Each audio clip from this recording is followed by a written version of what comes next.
So you have been in the job for a while. You are here in the Bay Area to stay. The next thing to do is to settle down and buy a home and start building your long-term wealth. So you are wondering, where do I even start? Today we're going to get into the process of home buying.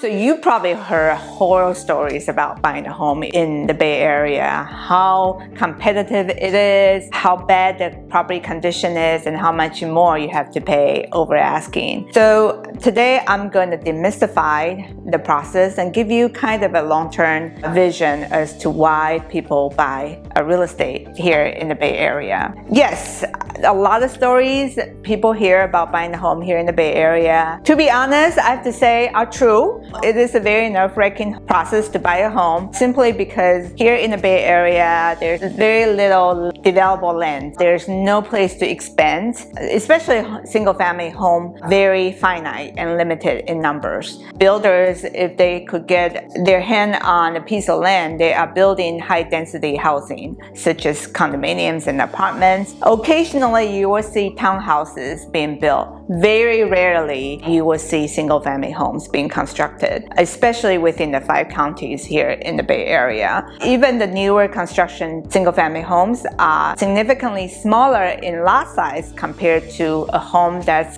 been around for 50, 60 years, where lot sizes are much bigger. Average lot size for a single-family home is about 5,000 to 8,000 square feet here in the peninsula in Silicon Valley. In the long run, this is initially going to feel like a shock, especially a sticker shock. If you have moved here from another states, especially places in the South, in the Pacific Northeast, home prices, Texas, the state of Texas, home prices are significantly lower because there's a lot more land there to build. What's unique about the Bay Area is that in this very high density area where land is limited, where we're sandwiched between the Pacific Ocean and the Bay, there is tremendous amount of high paying jobs. We're talking about the internationally known tech giants, Google, Facebook, Tesla, Adobe, Apple Computer. They are all headquartered here. So the huge presence of tech, as well as biotech, as well as pharmaceutical companies,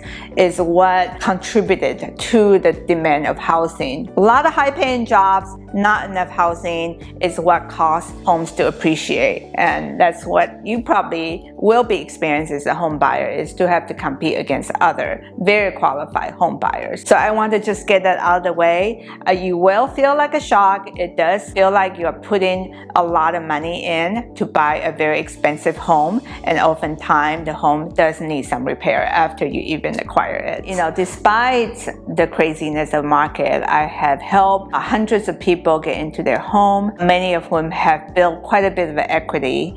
And that's another point that I want to touch upon, is that real estate purchase is really a long-term investment here in the Bay Area. Myself, for example, I have purchased a couple of homes here, and it does feel like it was a lot of money to go in. I have to borrow a lot of money from the bank, but both of my properties have appreciated significantly over the years. So that's my way of building my long-term wealth, is to have real estate that increase in value using a significant amount of bank's money for future appreciation. The other things that I want to touch upon is that Uncle Sam, our government, have created several tax incentives for homeownership. The biggest one is tax exclusion.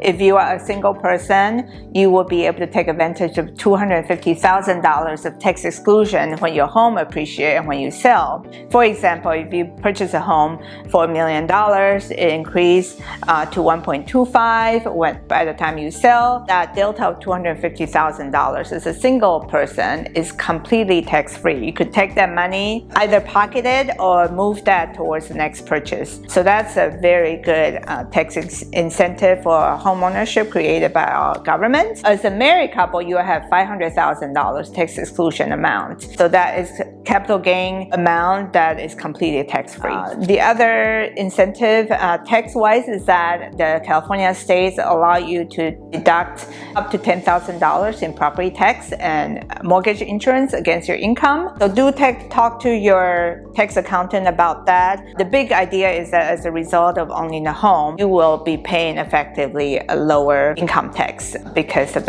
those tax incentives. There are other smaller tax incentives, such as, if you have solar panel, there might be from time to time some kind of energy credit that you could claim against your income tax. There's probably water conservation tax credit that you could claim if there's such a program available for you by the time you file your taxes. So those are things to pay attention to. So that's the big picture. Why a lot of people are at the crossroads of buying a home. They are thinking about building their long-term wealth, using banks' money to do so.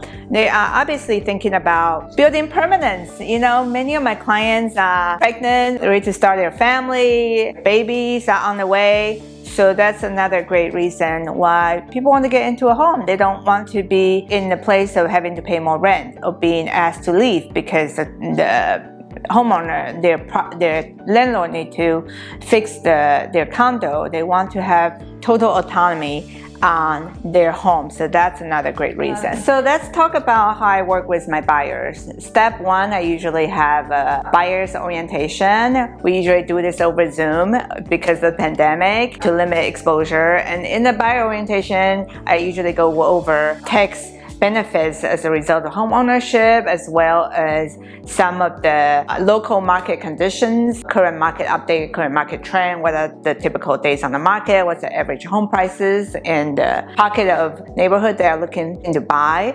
And then I ask a lot deeper questions about their wants and needs. What matters to them? Does it matter to them that they are walking distance to public transportation? Does it matter to them that they are walking distance to shops, to parks? How important it is to be able to get onto the highway for their morning commute, and how far of a commute do they desire, or is their top tolerance when it comes to home location. So we ask those questions to really explore their requirement, their needs, and their wish list. So after that, I usually send a list of homes on automatic listing alert. They will get an updated listing alert every few days when a home that hits the market that fits their search criteria. And from that point, we will shortlist some top homes that most likely will tickle their interest, and we will schedule a home tour together, tour those homes. When we go on those home tours, I usually like to ask my clients, what do they think about this? For example, what do they think about an open concept kitchen versus a closed kitchen? What do they think about the backyard? What do they think about the room size? And if the home doesn't quite fit their needs in terms of layout, I would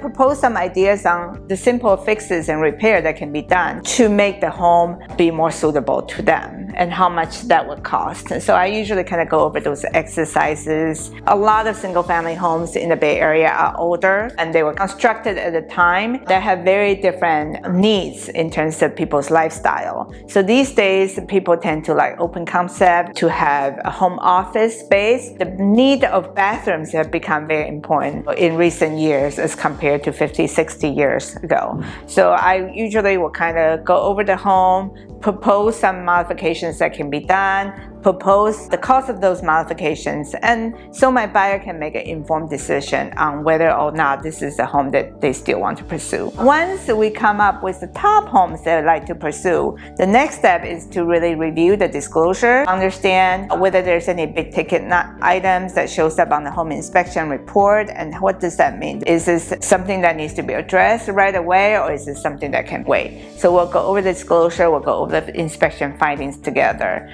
And then there's the offer strategy. I usually will get a good idea of what similar homes recently sold for within the last couple of weeks or the last months, to really advise my client what is the true market value of this home. We know list price is one thing, right? A lot of homes are listed at attractive pricing just to get people to see it, but is that a true market value, and what is the range of the market value? And I will give my buyer kind of a percentage prediction on what price they have to come in at to win this home. home in a competitive situation. So that's the value I provide. I hold my clients' hands throughout the process. I am their guide. I am there to walk them through every step of the way. So if this is something that you are looking for in a real estate agent, I would love the opportunity to guide you through your real estate home buying experience to make sure it's a smooth and successful one. Drop me a line, shoot me a text message. I would love to have the opportunity to sit down with you to understand your wants and needs and your timeline.